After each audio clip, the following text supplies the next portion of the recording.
Gue paling sebel kalau disebut owner. Dagang aja dulu gitu. Gila lu. Ngapain kalau tokonya sepi? Ada perseteruan pribadi mungkin. Sebagai khatamnya hak merek nih, lo melihat akhirnya MS Glow pecah kongsi antara Maharani dan Mbak Sandi. Seperti apa lo ngelihat berita ini? To be clear, pertama gue bukan hatam hak merek, tapi gue memang pernah mengalami mengenai hak merek, which sebenarnya itu kan bukan gue kan, tapi gue berdiri atas nama Koruben. Jadi gue kan itu sebenarnya adalah perseteruan antara yang nama China itu si Beng Beng sama Koruben kan. So I stand for Koruben at that time gitu ya, sampai hari ini juga. Terus yang kedua, gue tidak melihat ada pecah kongsi. Kan yang muncul adalah yang gue baca ya, ini berdasarkan dari lewat-lewat doang, bahwa Mami Maharani ini diminta untuk tidak bisa lagi memproduksi dan lain sebagainya sampai akhirnya dia mengundurkan diri. Ya kan? Jadi ya bukan pecah kongsi sih. Kalau pecah kongsi itu yang sama-sama bikin tapi berseteru gitu loh. Kalau pecah kongsi.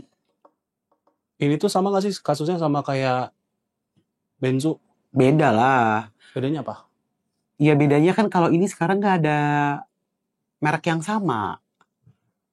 Cuma Mami Maharani itu mengundurkan diri untuk tidak bergabung lagi di dalam MS Glow. Dia meneruskan mereknya dia sendiri. Ya nggak pecah, dia mundur. Tuh lu ambil aja, lu terusin. Gitu nggak sih? Kayaknya. Terus yang owner Raja Ngemil yang katanya new resep tuh menurut pendapat lo gimana?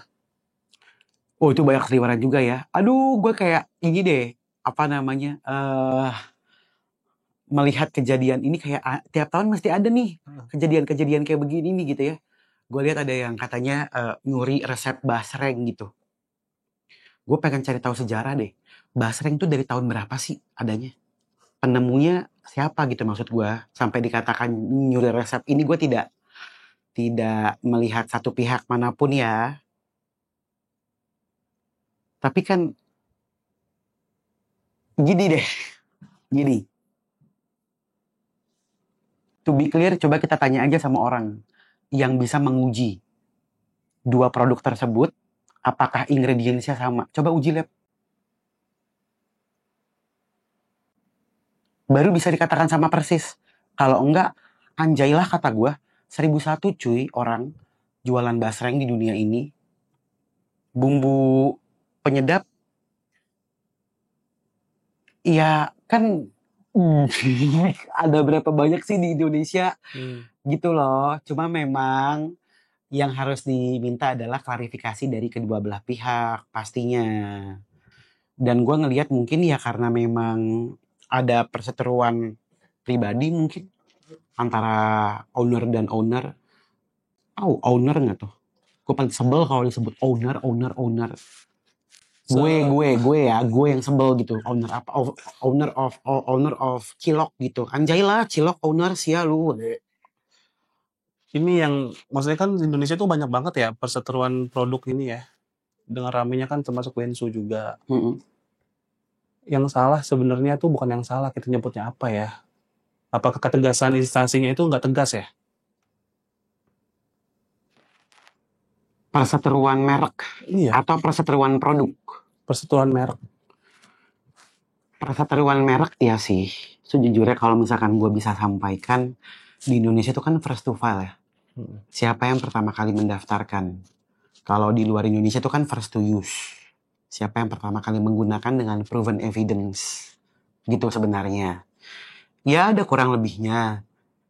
Karena kan pada prinsipnya orang tuh mestinya kalau mau buka usaha harus menata sebaik mungkin mulai dari pendaftaran merek, mulai dari persiapan struktural organisasi, perusahaan, kemudian dan lain-lain gitu ya.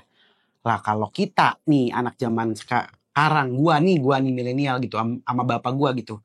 Dagang aja dulu gitu. Nanti baru urus-urus belakangan gitu. Maksudnya nggak nggak keberatan mesti harus urus A sampai Z, baru dagangannya mulai. Iya nggak sih? Kita tuh biasanya coba aja dulu dagang, nanti baru diurus. Kurang lebih, entrepreneur tuh biasanya kayak gitu. Dia mulai usaha dulu, baru merapihkan di belakang. Tapi yang mesti tapi kalau untuk merek sebenarnya edukasi ke orang-orang. Kan dari Kemenkumham sebenarnya ada publikasi. Mereka ada pasang di website kalau misalkan mereka itu sedang mengumumkan satu merek. Kalau ada yang keberatan ya bisa silahkan dengan bukti-bukti. Itu dia. Pemahaman mengenai itu sih di Indonesia yang belum banyak. Makanya udah deh, kata gue dari zamannya SMA, Pak Nadiem, udah nggak usah. Bapak kalau bisa bikin jurusan Pak IPA, IPS sama jurusan bisnis Pak dari SMA kata saya mah. Jadi disiapin. Jadi kita kalau misalkan udah dari SMA gitu Pak, kalau yang mau jadi entrepreneur tuh kita nggak ngitungin atom gitu Pak, NaCl gitu kita hitungin enggak Pak, nanti nggak kepake sama kita Pak. Kita ngitungnya tuh finansial lah, marketing, kemudian produk. Kayaknya mungkin itu buat beberapa orang lebih dibutuhkan gitu. Ngomong-ngomong tentang merek nih, kalau Geprek Bensu sekarang apa kabar? Baik, dia masih ada berapa? Mungkin ini bulan apa sih, September ya? Akhir bulan ini mungkin total masih ada 68 ya, kalau nggak salah. Sekitar 68. Alhamdulillah masih ada 68. Dari pandemi dan segala macamnya sempat 100-an lebih gitu ya. Masih berjalan semestinya. Karena memang udah jadi makanan reguler aja gitu. Orang kalau udah bingung makan ya udah cari aja geprek. Di antara geprek-geprek lainnya orang tahu geprek bensu, ya mereka jalan semestinya aja. Cuma memang tidak ada marketing yang masif sekarang. Ada orang yang nanya juga banyak yang tutup. Ya banyak yang tutup lah. Orang di kota lu gak ada yang beli. Ngapain gua buka? Emang buat gengsi jualan? Gila lu. Gila lu. Ngapain kalau tokonya sepi? Di kota lu gua paksain biar kata masih bertahan gitu, tokonya masih banyak. Orang mah usaha tuh mesti untung bro. Kalau udah gak untung mau ngapain dipertahanin?